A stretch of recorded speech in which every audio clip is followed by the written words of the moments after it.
தேவன் நம்மை தெரிந்திருக்கிறதுனால, நாம் தெரிந்து கொள்ளப்பட்டவர்கள், நாம் வெளியே போய் கனிகளை கொடுக்கும்படி நியமிக்கப்பட்டவர்கள் என்பதை பிள்ளைக்கு சொல்லு. ஒவ்வொரு நாளும் சொல்லு, ஒவ்வொரு நாளும் சொல்லு, ஒவ்வொரு நாளும் சொல்லு. ஒரே ஒரு சின்ன காரியத்தை சொல்லி முடிக்கிறேன். நீங்கள் அறிந்திருக்கிறபடி என்னுடைய 8 பிள்ளைகளில் 2 பிள்ளைகளை நான் இழந்து போனேன். என்னுடைய கடைசி மகள் இப்பொழுது 11th ஸ்டாண்டர்ட் படிக்கிறாள். அவளுக்கு ஒரு கை இல்லை.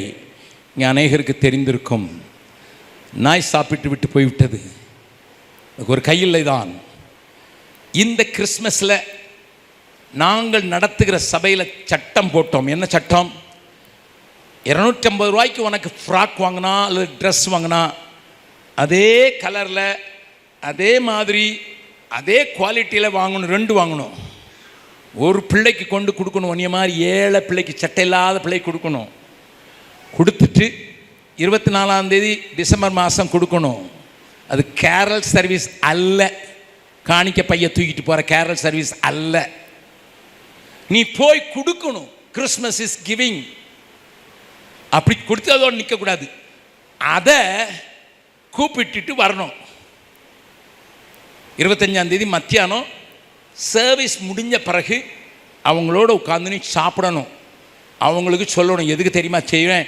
இயேசு உலகத்தில் வந்தார், சந்தோஷமாக இருக்கணும்னு. உங்களோட சந்தோஷமாக இருக்கேன். நல்லா கவனிங்க. என் மக்களுக்கு சொன்னேன், என் பிள்ளைகளுக்கு சொன்னேன், எங்களோடு கூட வாழ்கிறவர்களுக்கு சொன்னேன். எங்களோடு கூட வாழ்கிற சகோதரர்கள் இங்கே மீடியாவில் உண்டு, இங்கே மேடையில் உண்டு, இங்கே கீழே உண்டு. என் மகா 8 கிலோமீட்டர் இருக்கிற ஒரு வில்லேஜில் எங்களோடு இன்னொரு பிள்ளை வச்சுருக்கோம். அவள் 6 வயசுலேருந்து எங்கள் வீட்டில் இருக்கா. இப்போ அவளை டீச்சர் ஆக்கியிருக்கோம். அவளையும் கூட்டிக் கொண்டு என் 6வது மகள் அங்கே போனா. அங்கே போயிட்டு வந்தோடனே நான் கேட்டேன், என்னம்மா நீ அதை கொடுத்த போது அந்த பிள்ளைங்க அப்படிங்க? அவங்க நம்பவே இல்லை டாடி, நம்பவே இல்லை. ஏன்னா எனக்கு போட்டிருக்க ட்ரெஸ் அவளுக்கு கிடைக்குது. நாளைக்கு கண்டிப்பாக வருவேன்னு சொல்லியிருக்காங்க. நான் உங்ககிட்ட கூட்டிடுவார், நீங்கள் உங்களுக்கு ஜோம் பண்ணிடுங்க டேடின்னு சொன்னான். சரிம்மான்னு சொன்னேன். ஆனால் இன்னொன்று சொன்னான், டேடி டேடி அவங்க இந்த ஊரில் என்ன சொன்னாங்க தெரியுமா? அந்த கிராமம், அதுக்கு மேன்னு பேர், அந்த மே கிராமத்தில் என்ன சொன்னாங்க தெரியுமா? நீங்கள் இருக்கிற இடத்துல ஏசு ஏசுன்னு சொன்ன உடனே எங்கள் ஊரில் இருக்கிற சாமி ஒன்றும் சத்தம் கேட்க மாட்டேங்கி, எங்கள் மந்திரம் ஒன்றும் கேட்க மாட்டேங்கி, எல்லாம் மூட்டை முடிச்ச கட்டிட்டு ஓடிடுச்சு அப்படின்னு சொன்னாங்க. நான் சொன்னேன், நம்புறியாடின்னு. ஆமாம் டாடி, அங்கே ஒரு பிசாசின் கிரியைகளே இல்லை. ஏன்னா எல்லாம் மூட்டை முடித்து போட்டுட்டு போயிடுச்சான்.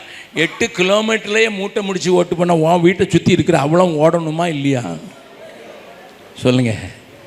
நான் ஒரு சின்ன சாட்சி சொல்கிறேன். நான் கிறிஸ்மஸுக்கு புது துணி வாங்குறது இல்லை.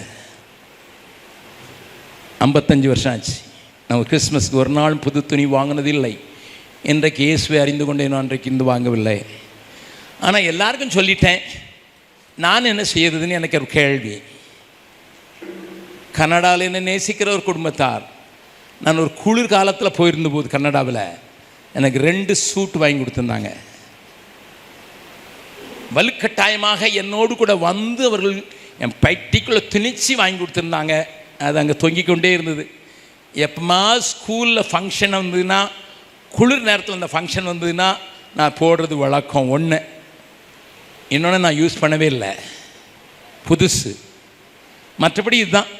வெளிநாட்டுக்கு போனாலும் இதையே நான் காலம் தள்ளிடுறது வழக்கம். குளிர் இருந்தால் மட்டும்தான் ஏதாவது போட்டுக்கிடுவேன். என்னை பெருமைப்படுத்துகிறேன்னு நினைக்க வேண்டாம்.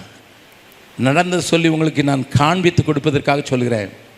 நான் காலையில் எழுந்திரிச்சு ஜெபம் பண்ண, ஆண்டவரே என் ஜனங்களை 24ஆம் தேதி போக வச்சுட்டேன். இன்றைக்கி 16ஆம் தேதி. நான் என்ன செய்வேன்? நான் புது ட்ரெஸ் எடுக்க மாட்டேன். ஆண்டவர் சொன்னார், உன்ட்ட 2 சூட் இருக்குது. ஒன்று விலை உயர்ந்தது, அதனால தான் நான் போடலை. It's more costlier. இந்த சூட்டை காட்டிலும் நான் வாங்கலை, யாரோ வாங்கி கொடுத்தது. இதை காட்டிலும் காஸ்ட்லியர். நீ அதை கொடுத்துருன்னு. உடனே என்னுடைய தலைவர்களில் ஒருத்தருக்கு ஃபோன் பண்ணேன். தம்பி, எனக்கு இந்த மனுஷனை தெரியுது, 3 பீஸ் சூட்டு தான், அவரை கூப்பிட்டு விடுங்க, நான் பார்க்கணும்னு சொன்னேன். அவர்கிட்ட சொல்லலை. அவர் என்னை 8:15 மணிக்கு வந்தார். நான் 5 மணிக்கு ஜெபம் பண்ணேன், தீர்மானிச்சிட்டேன். 8 மணிக்கு ஃபோன் பண்ணேன். 8:15 அந்த மனுஷன் வீட்டு வாசலில் இருந்தார். நான் இது உங்களுக்கு கிறிஸ்மஸ் கிஃப்ட்டுன்னு சொன்ன போது அவரால் நம்ப முடியல. Tears started running from his eyes. நான் சொன்னேன், எதுக்கு அழுகிறீங்க? அவர் சொன்னார், அண்ணன், என் வாழ்க்கையில் இவ்வளவு அழகான இவ்வளவு விலை மதிப்பான ஒரு சூட்டை வாங்கணும்னு நான் கனவு கூட கண்டதில்லை. ஆனால் உங்கள் மூலம் தேவன் பெரியவர்னு புரிஞ்சுக்கிட்டேன். நன்றி. Why I say this? I am not responsible for him physically, but I can be a model. அவங்க பாரத்தை சுமக்கிறதுக்கு ஒருவேளை எனக்கு பலன் இல்லை தான், அதுக்கு நான் பொறுப்பாளியும் அல்ல. ஆனால் நான் வாழ்ந்து காட்ட முடியும். எதுக்கு தெரியுமா கொடுத்தேன்? என் குட்டி பிள்ளைங்களுக்கு தெரியணும், எங்கள் அப்பா வெறும் பிரசங்கம் பண்ணுற மாட்டில் எங்கள் அப்பா வாழ்ந்து காட்டுவார்.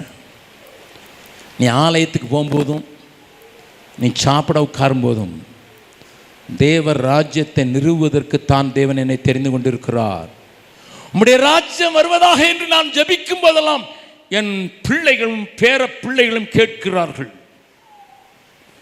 சிஎஸ்ஐ சபையில் 2 தடவை சொல்கிறோம், உம்முடைய ராஜ்யம் வருவதாக.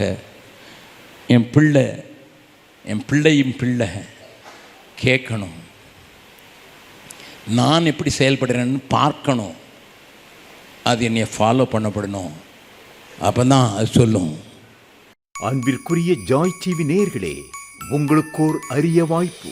இந்த கிறிஸ்துமஸ் காலங்களில் இயேசு பிறப்பின் நற்செய்தி செய்திகள், பாடல்கள், நடனங்கள் மற்றும் உங்களுடைய அனைத்து கிறிஸ்துமஸ் நிகழ்ச்சிகளையும் ஜாய் டிவியில் ஒளிபரப்ப வேண்டும் என்று நீங்கள் விரும்பினால் எங்களை தொடர்பு கொள்ளுங்கள். தொடர்புக்கு 9841428456 என்ற எண்ணிற்கு தொடர்பு கொள்ளுங்கள்.